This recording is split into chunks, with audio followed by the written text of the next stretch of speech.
হঠাৎ করে কে যেন আওয়াজ দিল ঘরের দরওয়াজায়, আল্লাহ কারীম, আমি ভিক্ষুক, আমার কিছু ভিক্ষা দাও। স্বামী বেচারা ডাক দিয়া কয়, এখন মেজাজটা কেমন লাগে? ও স্ত্রী, কি করা যায়? কয়, কিছু ভিক্ষা দিয়া দাও। কয়, দিব না। কেন দিবা না? আমার আব্বাকে দেখছি কোনোদিন সাইল রে ফিরাইয়া দেয় নাই। আল্লাহর আইন হলো, ও বান্দা, ওয়া আম্মাস সাইলা ফালা তানহার, সুয়ালকারী ভিক্ষুকের কখনো ধমক দিবি না, খবরদার।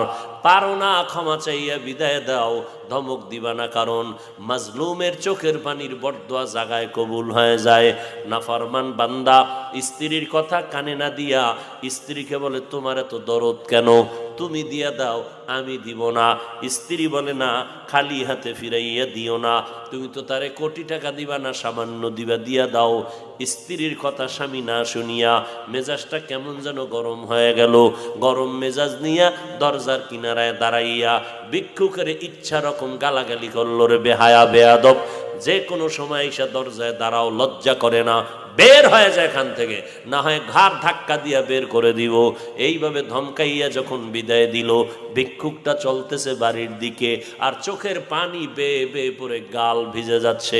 আর আসমানে তাকাইয়া ডাক দিয়ে বলে, মালিক, আমি গরিব মানুষ, তুমি আমারে বানাইছো, আমারে ভিক্ষা দিতে পারবে না? বললেই তো হয়ে যাইতো, আমারে কেন গালাগালি করলো? তোমার কাছে বিচার চাই, এই জমিনে আমগো গরিবের বিচার কেউ করবে না, তুমি আসমান থেকে বিচার করো। আল্লাহ কয়, অন্যায় করলে ছাড় দিব, কিন্তু সীমা লঙ্ঘন করলে আর ছাড় নাই। জমিনের মধ্যে আমি জায়গায় বিচার শুরু করব। মদিনার নবী বলেন, দুইটা গুনাহ এমন আছে যেই দুইটা গুনাহ করলে শাস্তি দুনিয়াতেই শুরু, মরার পরে নয়। একটা গুনাহ হলো জুলুম, দ্বিতীয় গুনাহ হলো মা বাবার সাথে বেয়াদবি। মা বাবার সাথে যদি বেয়াদবি করো, শাস্তি হবে দুনিয়ায়। আর যদি কারো উপরে জুলুম করো, নিজের উপরে জুলুম, আল্লাহর উপরে জুলুম।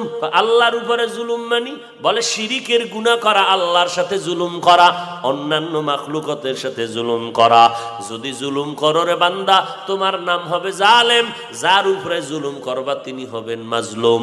মাজলুম যখন চোখের পানি ছেড়ে বরদোয়া করবে, সাথে সাথে আরশে আজিমের মধ্যে পৌঁছে যায়, মাঝখানে কোনো পর্দা থাকে না।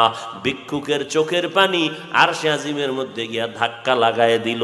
এই ধাক্কায় আল্লাহর আযাব নেমে আসলো এই বেঈমানের উপরে। এত সুন্দর স্ত্রীর পরামর্শ না মানিয়া এই বান্দা স্ত্রীর সাথেও খারাপ ব্যবহার। স্ত্রী কয়, তুমি ভিক্ষুকটারে এমনি ফিরায় দাও, গালাগালি করলা কেন? এবার স্ত্রীকে অকথ্য ভাষায় গালি দিয়ে কয়, তাড়াতাড়ি গাট্টি ডাল, তোর